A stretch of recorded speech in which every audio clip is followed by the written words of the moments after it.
Меня зовут Саня, и здесь только быстрые обзоры и долгие стримы. Кто не подписался, не забудьте подписаться. И сегодня я расскажу вам о топовом флагмане. Это iQOO 11 Pro. Бренд, получается, у нас принадлежит Vivo, Vivo принадлежит BBK. В чем плюсы данного девайса? Это просто молниеносный сканер отпечатков пальцев, это последний процессор, это, разумеется, 120 Гц AMOLED супер яркого экрана.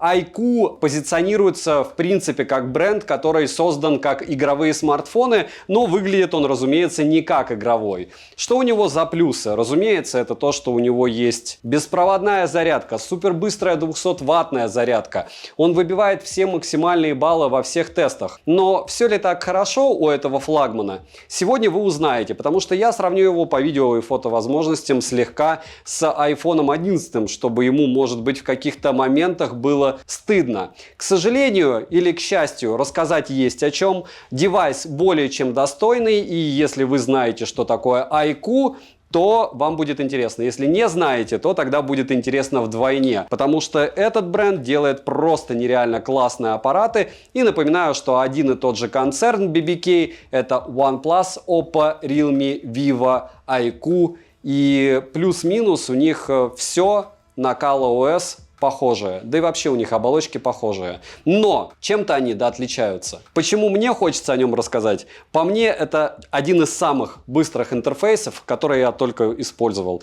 Одна из самых быстрых камер, хотя не лучшая. В играх, разумеется, он царь. Смотрим. Распаковка. Поставляется данный смартфон в стандартной упаковке для iQOO. Выглядит она презентабельно, пакинг хороший. В комплекте мы имеем краткое руководство, ключ для извлечения слота, под сим-карты сам смартфон с защищенной пленкой довольно неплохого качества, притом здесь отличная олеофобка на ней. Силиконовый чехол, блок питания с китайской вилкой на целых 200 Вт и кабель для зарядки с Type-C на Type-C. Слот прорезиненный на 2 нано-сим-карты. Габариты устройства составляют 164 на 75 на 9 мм, а вес 213 граммов. Розыгрыши море, читаем описание, какие сейчас актуальны. Постоянно это 5 Mi Band в 7 серии. Разыгрывается за лайк, подписку и комментарий к любому видео. К слову, скоро у меня будет презентация Poco F5, и я буду разыгрывать Poco F5. Так что подписываемся, следим за каналом и участвуем в розыгрышах. Не забудьте подписаться на телеграм-канал скидок, взаимопомощи и мой личный телеграм-канал. А кто ищет свежие смартфоны на территории Российской Федерации, недавно мои товарищи, у которых я постоянно покупаю смарты, открыли телеграм-канал. Подписывайтесь на него. Сейчас у них пока в наличии только Oppo Find X6 Pro по очень вкусной цене. Все в описании. Подписывайтесь с колоколом, перейдем же к смартфону. Продается 11 Pro в черной, зеленой и белой расцветке. К слову, белая расцветка — это коллаб с BMW, что стандартно и в прошлых моделях было так же. Дизайн смартфона интересный, да, и от 10 Pro данная модель слегка отличается. Тыльная часть выполнена из матового стекла, а рамки алюминиевые. В зеленой и белой расцветке тыльная часть выполнена из искусственной кожи. В руке смартфон лежит удобно, но он довольно скользкий. Одной рукой пользоваться смартфоном можно. Сборка неплохая, как и материалы. На корпусе расположили кнопку питания, качели регулировки громкости, разъем USB Type-C OTG версии 2.0. Свои традиции они решили не менять, и это плохо. В 10 Pro разъем тоже был версии 2.0. Далее есть два микрофона и капорт, а вот мини-джека нет. Вот такой вот игровой смарт. По звуку вам предоставили основной динамик и разговорный, который также выступает в роли основного. Звучание хорошее, но не супер топ. Вдобавок, разговорный звучит менее качественно и не так громко, как основной. В настройках, разумеется, есть раздел с настройками звука. К примеру, можно включить звук высокого разрешения или воспользоваться Hi-Fi режимом или аудиоэффектами, но кастомного эквалайзера в стоке нет. Силу вибрации настроить можно. На борту есть стандартный набор Bluetooth кодеков, в который входит LDAC, aptX, aptX адаптив и подобные. Двойной линейный вибромотор по оси X хороший, но не топовый. Настроить силу вибрации можно, но довольно топорно. Для игр есть 4D вибрация, которую можно включить в настройках, но она работает только в играх, в которых эта функция оптимизирована, то есть для вас фактически почти в никаких. Защита от пыли и влаги у смартфона отсутствует, за что, конечно же, минус, во всяком случае официальная. Смартфон оснащен Samsung AMOLED E6 дисплеем с технологией LTPO версии 4.0 на 6,78 дюйма с разрешением 3200 на 1440 пикселей. Экран с закругленными краями для меня куда удобнее смартфоны с плоскими экранами, но все, как говорится, здесь индивидуально. Контрастность 8 миллионов к 1, широкая цветовая гамма DCI-P3, экран поддерживает HDR10+, и Z-Real. Плотность пикселей с запасом 518 ppi, пиковая яркость 1800 нит, яркости экрану достаточно. В солнечный день можно пользоваться смартфоном без каких-то проблем. Частота обновления экрана максимум игровая 144 Гц, динамический режим также на борту. В настройках можно включить высокую частоту обновления экрана для отдельного приложения, что очень даже удобно. Тест на частоту дискретизации касаний вы можете наблюдать на экране, и результат не особо хороший, если опять же через игровые сервисы вы будете запускать родные игрушки, он будет лучше. Но мы говорим о стоке, правильно? Частота регулировки шима 1440 Гц, показатели шима средние. Полноценный Always On дисплей в наличии, но он кривоват. Мультитач на борту, на 10 касаний экран откликается, притом неплохо. Далее, разблокировать экран можно при помощи ультразвукового 3D-сканера отпечатков пальцев второго поколения, внедренного в экран, и распознавания лиц. Сканер отпечатков пальцев расположен на удобном месте, он огромный и работает отлично и быстро. Зарегистрировать отпечаток одного и того же пальца нельзя, и регистрация отпечатков пальцев проходит одним касанием, а не по 50 раз, как на некоторых смартфонах, да, Xiaomi? Распознавание лица срабатывает хорошо даже под углом. Внести биометрические данные можно только одного лица. Интерфейс, как вы могли заметить, доступен на русском языке, а шрифт можно поменять. Рамки симметричные, но не сказал бы, что они тонкие. Я бы даже сказал, что они толстые. Летим дальше. Процессор установлен Qualcomm Snapdragon 8 Gen 2, последний на данный момент. С техпроцессом 4 нанометра с 8 ядрами. Максимальная частота которого 3,2 ГГц, плюс установлен чип V2. Графический процессор Adreno 740, система охлаждения Smart Temperature Sensor. Интерфейс Origin OS 13 на базе Android 13 версии, оперативная память LPDDR5X и доступна на выбор 8, 12 или 16 гигабайт. Внутренняя память UFS 4.0 на выбор 256 или 512 гигабайт, очень крутая память. Имеется поддержка Wi-Fi 6 серии, не 7 и не 6E, поддержка 5G сети, что для нас не особо актуально. Для 4G есть Band 7 и 20, связь смартфон ловит отлично, звучание во время разговора приемлемое. Проблем с датчиком приближения и микрофоном у меня не было. Запись разговора на борту без уведомления о начале записи, но напоминаю, что у меня китайская версия смартфона. В глобальной такого не будет. Bluetooth версии 5.3, 360 NFC смартфон поддерживает, на данный момент можно установить MirPay и спокойно оплачивать покупки, и, используя NFC, подключать очень быстро наушники. GPS-тест в городских условиях показывает точность до 3 метров, аккумулятор 4700 мАч. В PC-марке Smart выдал целых 8 часов 45 минут, и это прям очень круто на максимальной яркости при 140 Гц и при максимальном разрешении. В тесте на производительность 11 Pro выдает скромные 10905 баллов. Смартфон поддерживает быструю зарядку на 200 Вт, быструю беспроводную зарядку на 50 Вт и обратную зарядку на 10 Вт. Заряжается от 0 до сотки в среднем за 15 минут. Отмечу, что из-за такой быстрой зарядки аккумулятор однозначно быстрее выйдет из строя. Но не так быстро, как вы думаете. Думаю, на года 2 его свободно вам хватит. За 1 час просмотра видео на YouTube по Wi-Fi улетает в среднем у меня 6% заряда, за 1 час игры с одновременным стримингом на Твиче уходит в среднем 26% заряда. На максимальных настройках графики в такте куля. Смартфон не сбрасывал яркость, что хорошо, играть было в целом комфортно. В настройках есть игровой режим, в нем много различных настроек, вспомогательных функций и подобных штуковин, все как у всех. Перейдем же к тестам. Тротлинг-тест проходит не супер, максимально 298 гипсов, минимум 197 и в среднем 295 гипсов при 30 минутах на 100 потоках. В Geekbench 6 в сингл-коре 1939, в мультикоре 5069, 3D Mark смартфон прошел без всяких морозилок, и это хорошо. И показал следующие результаты. Wildlife стресс-тест 12808, Wildlife Extreme стресс-тест 3503, это худший Wildlife Extreme, 3595, Slingshot Extreme максимум, Wildlife максимум и Slingshot на максимуме. В Antutu выдал результат смартфон в 1 178 000 попугаев. Очень странно, может быть они его как-то задушили, этот процессор, но вот так, потому что это мало для Snap Gen 2. И в Storage-тесте он показал 125 000.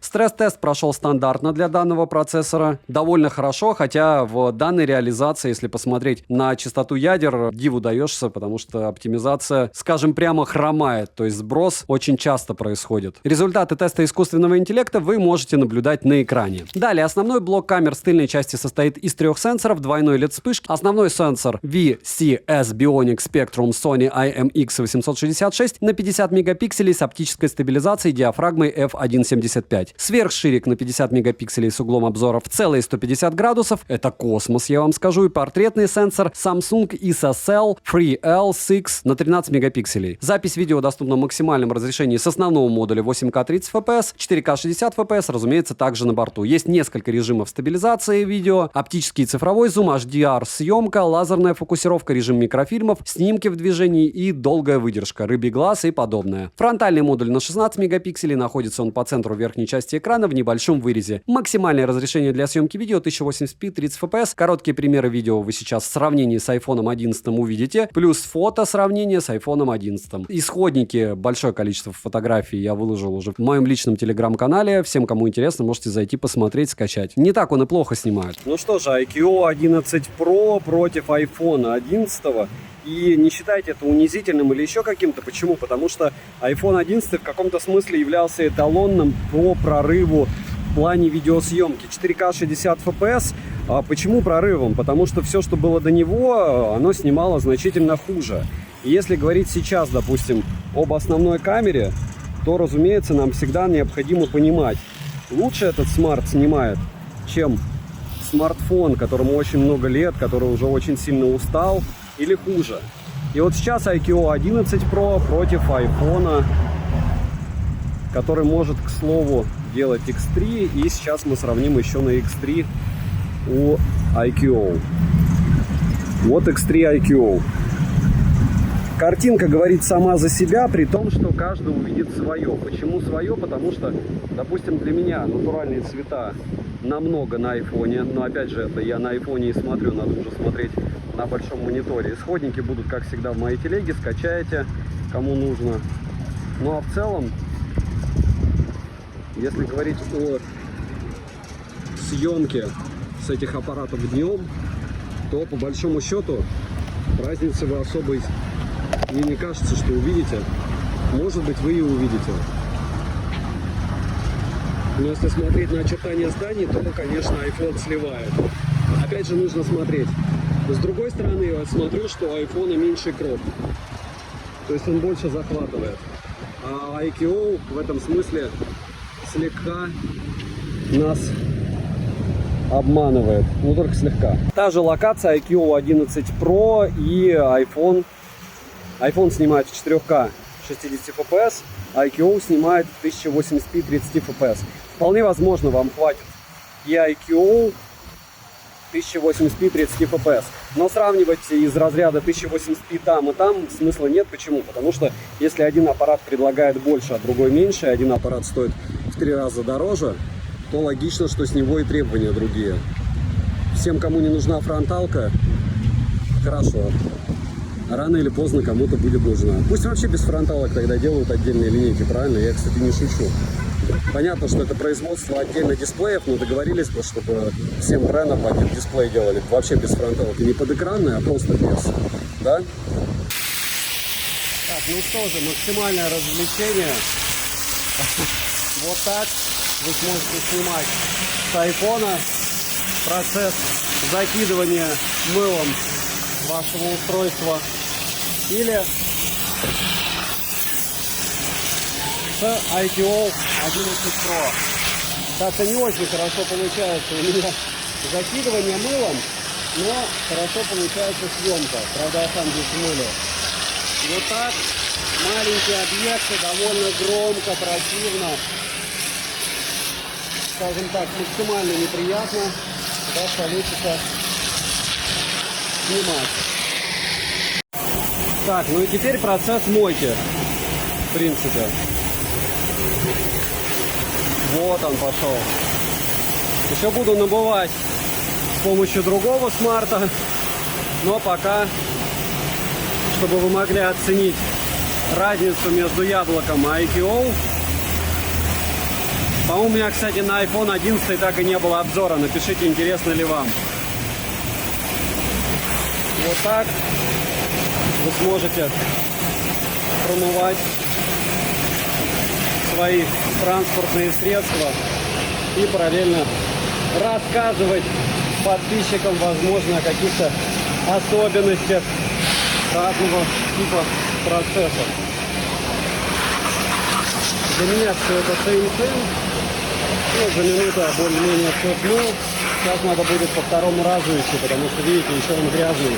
Как раз под второй смартфон для сравнения. И напоминаю, что это был IQOO 11 Pro и iPhone 11, старичок бэушный, 1000 раз побитый. 4К 60 FPS, ночная съемка, iPhone 11 против IQOO 11 Pro. И что вижу я, это то, что не знаю пока, кто побеждает. По шумам, мне кажется, побеждает iPhone. Но вот смотрите, допустим, лазер iPhone не видит. Вот сейчас заметил. То есть вытягивает слабо освещенные объекты, яблоко хуже. Ну и работа со светом у яблока тоже, мне кажется, хуже. Хотя все, как говорится, относительно. И опять же нужно все смотреть на большом экране. Притом я понимаю, что уровень сравнений из разряда чего, потому что, ну, кто будет вместо IQ 11 покупать iPhone 11. Но если вы планируете смарт покупать для камеры, у вас вдруг iPhone 11 и выбор пал на IQ 11 Pro, вы обязаны знать, что в каких-то сценариях использования яблоко будет для вас лучше, в каких-то хуже. Ну что, днем тестировали при движении, ночью тестировали. Сейчас тест со штатива. Это iQOO 11 Pro и iPhone 11. Насколько хорошо один или другой смартфон справляется с картинкой, вы сейчас видите. Но здесь, я бы сказал, видно невооруженным взглядом, что кое-кто лучше. Притом, разумеется, это тот, кто чуть-чуть новее. Если брать зум, давайте X10. X3 максимум на яблоке. Предел в 4К 60 FPS. Ну тут, разумеется, в X3 победитель ясен. Хотя, кстати, у iQOO слегка подтормаживала у меня камера. И, разумеется, решать вам, скажу так. Но больше вытягивает, разумеется, по моему мнению, великий ужасный iQOO. Последнее мучение фронталки, сумерки, и это iPhone 11 и iQOO 11 Pro. Правда, 11, как хорошо получилось. У iQOO 1080p 30 FPS идет отслеживание лица, я прям вижу квадратик. У iPhone 4К 60 FPS, и если вы видите разницу, вы должны ее видеть. При том, что вы видите, что в целом оба девайса справляются неплохо. Вопрос, для каких сценариев использования конкретно для вас, и вопрос, что вы хотите от фронталок. Многим они вообще не нужны. Опять же, если вы будете в том же Телеграме записывать кружочки, особой разницы вы не увидите. И что же, теперь чуть-чуть пройдемся по фотографиям. Как вы понимаете, даже из названий, здесь у нас iQOO, здесь у нас iPhone. Притом, разумеется, оба модуля основные. Мы, если посмотрим на любые объекты, будь то освещенные объекты какие-то, видите, здесь еще и мало того, что шумов у яблока в разы больше, так помимо этого еще со светом он работает, прямо скажем, не фонтан. Насчет того, насколько хороши фотографии, почему-то здесь есть артефакты, делал фото несколько раз, и это фактически лучше. Так что в плане фотографий, если видео, может быть, вам больше нравились даже в каких-то моментах, как и мне, на яблоке, то в плане фото андроиды вперед ушли довольно прилично, и никто с этим не спорит. Просто ночная фотография у iQOO более чем достойна. Если смотреть края, они здесь не замылены вообще, в принципе. Хороший пример, хорошая фотография, iQOO молодец здесь. Дальше тоже нет смысла показывать, что здесь у нас основной модуль у Vivo iQOO 11 Pro. Почему? Потому что, первое, разумеется, по четкости картинки сразу видно, кто где. То есть по надписям везде, по работе со светом, деталям, в конце концов. С другой стороны, опять же, при выгрузке в социальные сети помним, что у яблока есть определенный бонус. Меньше сжимаются, они меньше теряют. И алгоритмы позволяют вот это вот все дело в более выигрышном виде выгружать именно с яблочных устройств. Если говорить о конкретно работе со светом, допустим, чуть-чуть iQOO по мне перекручивает цвета, добавляет контрастности. Но деталей здесь более чем, и в принципе даже можно при желании попытаться что-то там прочитать. Третий быстрый пример, и здесь вы будете слегка смеяться. Почему? Потому что первое, вот здесь у нас Vivo сделал темнее песок, чем есть на самом деле. Да, он вытащил деталей в разы больше, и по камере сравнивать именно по детальности смысла нет, то есть яблоко чистой воды мыло. Но с другой стороны, заметьте, красные ограничительные столбики, красные, они такие и были, не вот такие темные. Если говорить о цвете вот этой штуковины, башни смотрителя. Здесь то же самое, здесь цвета ближе, здесь детальность лучше. У iQOO надо красить фотографию, но деталей в десятки раз больше, и, в принципе, она хорошая. Но повторяюсь, что даже в дневном свете я бы менял бы цвета, потому что цвета яблоко передает более натурально. И вот здесь я хочу, чтобы вы увидели довольно нестандартное сравнение. Здесь у нас фронталка, разумеется, IQ, легко достаточно определить по расширению файла, и яблочная фронталка. Если говорить о фото, здесь я специально у яблока делал фотографию в портретном режиме, а у Vivo сделал фотографию в режиме авто. Сравнивать тоже особо не приходится. Почему? Потому что фронталка у Vivo, она на 3 головы, разумеется, особенно по фото, ниже по уровню, по классу, чем у яблока. Да, у яблока не все идеально, то есть посмотрите, в портретном режиме оно съело часть волос. Опять же, здесь цвета довольно однородные вместе с пальмой. Но это с одной стороны. С другой стороны, все остальное прямо уровень вау. Я бы сказал, что если бы я увидел фотографию у яблока, я бы подумал, что это не iPhone 11, а iPhone 13 или 14 как минимум. И что же, я уверен, что многие сейчас напишут, что ты хочешь что от игрового смартфона. Почему? Потому что по большому счету у него там может быть и не быть фронталки, но триггеров-то у него нет тоже. То есть это такой себе игровой смартфон. Фронталка здесь в прямым текстом никакая. Да, здесь портретный режим у яблока также. Специально убрал очки для того, чтобы вы могли посмотреть, как все это дело фокусируется по глазам. Меня интересовал в первую очередь IQ, потому что то, что яблоко отработает, мы и так знали. Получилось все очень плохо, то есть однозначно на фронталку рассчитывать в плане фото здесь не стоит. То же самое, 2 режима портретных ночью, и здесь ночью яблоко чуть-чуть перекручивает, к сожалению, фотографию, и видите, слило по полной программе в плане детальности, в плане всего. Почему? Потому что ночь, потому что не вывозит ни процессор, ни алгоритмы. IQ, с другой стороны, сфотографировала лучше, чем это делает, допустим, тот же IQ днем. Опять же, по моему субъективному мнению. Понятно, что здесь есть шумы, но у яблока шумов вообще космос. Цвет ни тот, ни другой смартфон ночью не угадал. Может быть, по блеклости ближе у яблока, хотя детальности 0. 4К 60 FPS. Если вы видите этот ролик, значит, после этого дела я выжил. Но главное не это, главное вот так примерно вы будете снимать, если вы решите заделаться фудблогера, что является очень таким перспективным делом. Хотя я его, разумеется, не понимаю, как снимать. Но я думаю, вы разберетесь с таким-то смартфоном. 4К 60 FPS, быстрое определение лица. ตัวนี้แม่งสตาร์ทสลับ16เลยเหรอวะ Все в огне. ลีโน่เลยนะ Можно фото делать, можно приближать. Максимум X10. И пределу фронталки 1080p 30 fps. Конечно, та еще печаль. Но 4К 60 fps, основной модуль. Здесь есть усиление голоса. Вот сейчас вы слышите его усиление. Есть, разумеется, 8К. И по большому счету давайте еще здесь их сделаем, чтобы удивиться, как все нерадужно, как у всех. Я просто каждый раз напоминаю, до какой степени бесполезны эти примочки из разряда иксов даже ночью. Или в первую очередь ночью, разумеется. 4К 60 FPS, ночная пизда, и так, разумеется, делать не стоит. Но вот так вы сможете ночью снимать поездку, если вы решите его использовать в качестве регистратора. Но, правда, регистратора только в руке. Потому что если вы будете его вешать, как я на стабилизатор раньше пробовал вешать, то у вас ничего не получится. Все смартфоны, даже супер-мега топовые, трясутся так, что картинка абсолютно бесполезна. Можно GoPro на шлем повесить, можно телефон. Ну, либо вот второй вариант развития событий, это так ехать с одной рукой снимать, а второй рукой вести. Но так делать неправильно. Но, еще раз повторяю, все ради контента. Надеюсь, что вам заходит.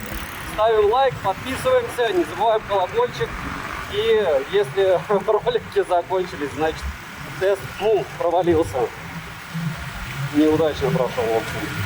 Безумно скромная фронталка в 1080p 30 fps у IQ 11 Pro. И каждый раз, когда я работаю с этим смартфоном, меня радует одно. Это разблокировка и плюс еще завод отпечатков пальцев. То есть не надо 50 раз вносить один и тот же отпечаток для того, чтобы это дело все зарегистрировалось. К слову, здесь на фронталке также есть усиление голоса. По мне, в аппаратах Vivo усиление голоса, которое я сейчас включил, работает еще хуже, чем когда вы его не включаете, но все относительно. Сейчас посмотрим, как это X2 на фронталке работает, кому это надо. И вот так, если вы без лица будете все это дело снимать, вас будет снимать смарт. На ультраширик никакого здесь ультраширика у фронталки, разумеется, нет. Вот так. 4К 60 FPS с двух рук. Кто-то там говорил, IQ закрыли, они вроде бы новую модель вывели на рынок, но это все не важно. Почему? Потому что мы тестируем 4К 60 FPS и смотрим в иксах, как аппарат будет справляться. X6, X10. Насладились, не удивились. Все. Ультраширик также в 4К 60 FPS. Двигаюсь, и мне нравится, как он снимает. Насчет фокусировок и всего остального, вот работает авто. И это классно, конечно. Автофокус на ультраширике — это всегда вещь. Скользкий, правда, телефон без чехла. Скользкий. 4К 60 FPS и дождь — это всегда уникальные кадры. Автофокус работает отлично. Ветер сильный, дождя много. 4К 60 FPS, съемка торгового центра. Многим может быть полезно. И, как всегда, для себя проверяю автофокус. По поводу стаба снимаю с одной руки. И вижу легкий тремор, но, надеюсь, в потом конечном варианте его не увижу. Немного фронталки в торговом центре. Все довольно тривиально. Но вы видите, как если будете снимать себя и хотите снимать еще что-то, не особо у вас это дело получится делать. Ультраширик, как мы любим в большом красивом магазине, как я люблю в стоке. И если смотреть, допустим, как работает автофокус, то можно клипы снимать из разряда up. Все помнят, правда? Кому интересны цены, умножаем на 2,6. И сразу не весело становится, правильно? Вот так. 4К 60 FPS, чтобы не говорили, что я Nike продаю. Вот он, Надик, тоже на сейле.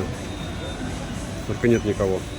4К 60 FPS. Больше всего люблю снимать вот эти растения. Я, наверное, уже в роликах 7 снимал эти штуки. Притом я постоянно хочу купить, но до сих пор не приобрел.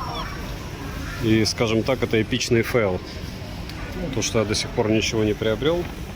Но для подсъема вещи просто волшебные. С другой стороны, приобрел бы и снимал бы вам одну деревку. А так, я снимаю вам много всяких штук. Повторяюсь, ценники умножаем на 2,5 и получаем вот эти вот штуковины. Ну и, разумеется, самый любимый тест — это тест в лифте. Rolling Shutter. 6 секунд вам, в принципе, достаточно, чтобы определить, хорошо ли он снимает, да? И 4К 60 FPS с основной камеры, съемка в лифте, в грузовом. Вот так он будет снимать на основную камеру вас. А вот здесь поможем ему 1080p 60 FPS, тоже одна из стандартных моих локаций. Теперь почему? Потому что ты, когда снимаешь в одних и тех же условиях, вне зависимости от внешнего освещения, можно хотя бы сравнить потом. И напоминаю, что это 1080p 60 FPS. 1080p 60 FPS, супер стабилизация. Так мы не снимаем, мы это помним, да? И вот на такой скорости, примерно у лица, если вы будете разговаривать со смартфоном, параллельно ехать, параллельно снимать, картинка будет у вас примерно такая. Не думайте, что смарт не трясется. Смарт трясется довольно прилично, я вам скажу, но не дико. С другой стороны, опять же, чего хотите от смартфона, это вам не GoPro-шная камера. Почему? Потому что здесь все-таки при стабилизации, если вы понимаете физический процесс, даже будь она 1000 раз оптическая, но у тебя в смартфоне либо будет какой-то космический кроп, либо еще что-то, но картинка такая же, как из экшн камер, например, Sony повторяюсь, или GoPro-шек, потому что мне кажется, что только они более-менее аналогичные, у вас не будет. Вот так сможете снимать плюс-минус в неплохих условиях. Почему? Потому что свет рассеянный, лишнего света нет, и это очень даже хорошо для смартфона. Никаких бликов ему ловить не надо, все максимально комфортно. 1080p 30 fps, съемка на байке совсем недолго, не я за рулем, но надо кататься с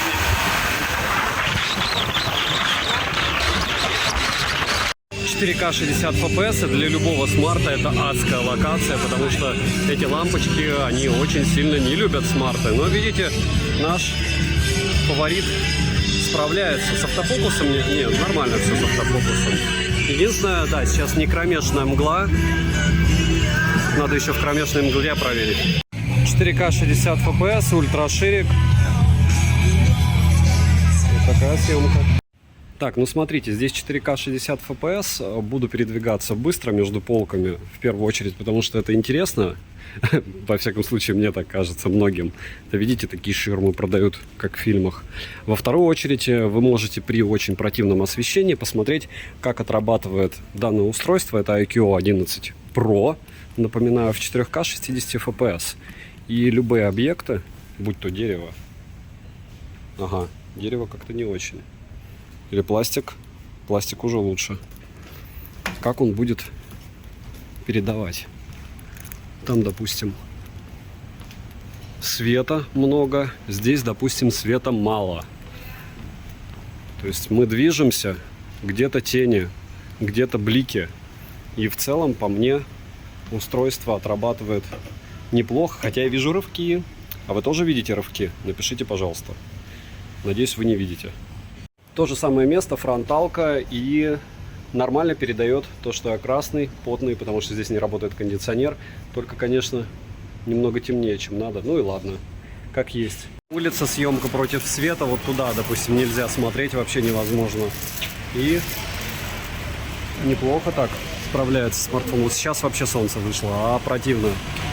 Ну что, фронталка, и вот вам наблюдение. Понятно, что это тест ночью, понятно, что 1080p 30 fps не видим роллинг шаттера, но режима ночь у нас нет для фото ночью у фронталки.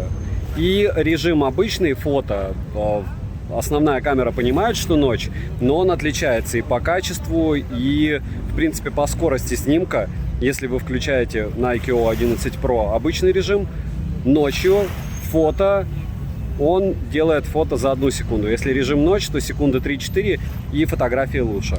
Минусы — это качество звука могло бы быть получше, нет защиты от влаги официально заявленная, за эти деньги почти у всех есть, нет мини-джека, нет возможности расширить внутреннюю память, вставив microSD. Если это позиционировать как смартфон для игр, то здесь нет триггеров, что очень странно. Ну и конский ценник, все всегда у IQ одинаково для флагманов. Плюс, если вы будете покупать китайские версии, вполне возможно, у вас будут проблемы с оповещениями, которые вы будете, возможно, даже решать. Но после того, как вы их решите один раз и придет обновление, вам нужно будет решать их заново. Цену можете посмотреть по ссылке в описании к видео. Если промокоды, смотрите в моем телеграм-канале скидок по ссылке в прикрепленном комментарии. Надеюсь, напишите комментарий больше 5 слов, это поможет проекту. Я понимаю, что смарт не особо популярен, но согласитесь, сам по себе он интересный и выглядит классно. Так, ну и финализировать, как всегда, я хотел бы на основную камеру IQ 11 Pro и, разумеется, на его микрофоны. Место для съемки видео идеальное. Место для записи аудио не идеальное. Какие минусы вы уже услышали? И по большому счету, для чего я вам рассказал об этом аппарате? Если говорить о глобальной версии ее стоимости, она просто запредельная. И опять же, IQ и подобные штуки от BBK, они рассчитаны на азиатский рынок. В Азии их прям безумно любят, потому что очень много сервисов заточено конкретно под эти бренды смартфонов. Очень много игр заточено, Touch и все остальное. Если говорить о нас с вами, какие у вас могут быть подводные камни, если по каким-то причинам, а такие люди есть, вы решите приобрести данный смарт? В первую очередь это оповещение, во вторую очередь при любом раскладе бенды и в третью очередь специфические аппараты. И я очень часто танцую от того, если вы купили, вам не понравилось, как легко будет продавать его. IQ, по мне, 11 или 11 Pro легко продавать не будет. Почему? Потому что это один из тех брендов, которые люди все еще не знают. знают. И я не миллионный канал для того, чтобы рассказывать. Если миллионные каналы рассказывают, то все узнали, там, третий эшелон. Начинают бежать, кто-то покупать, потому что не у всех есть время разбираться. Это не третий эшелон, это первый эшелон. Это очень классное устройство, притом даже за свои деньги. Но фан-база у него в нашей стране довольно маленькая, к этому нужно стремиться, к тому, чтобы она стала больше. Кто-то говорит, что iQOO будет закрыта, но при любом раскладе это бренд BBK, они своего не оставят. И если говорить о, в принципе, ощущениях от девайса, он крутой, в нем есть все.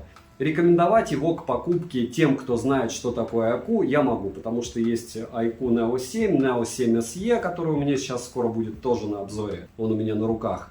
И это один из тех же топовых аппаратов, про которые плохого говорить не хочется, потому что делают они классно. Оболочка классная, сборка классная, скорость классная. Да, какие-то минусы, там, лютый тротлинг, еще что-то. Кстати, напишите, как вам камера, потому что исходники я, как всегда, в телеграм-канал свой личный скину. Все говорят прям ужасно, даже близко не камерафон. А что такое камерафон? Потому что начиная от 30 тысяч рублей, по мне смарты, если потреблять контент на неоткалиброванных или небольших экранах, смартфонов также за 20 тысяч, снимают плюс-минус одинаково. И разницу мы уже видим исключительно профессионалы в исходниках на своих откалиброванных дисплеях. Но это мое субъективное мнение. Плюс помним, что, допустим, это как с 8 битами и 10 битами, когда 8 бит плюс FRC большинству покупателей больше нравится визуально больше, чем чистые 10 бит. Не видят они оттенков. Вот здесь то же самое. Девайсу от меня да. Пишите в комментах, что бы вы еще хотели увидеть на обзор. Рассказываю то, что мне интересно, купил и рассказал. Надеюсь, поддержите. Добра и удачи вам, дорогие друзья.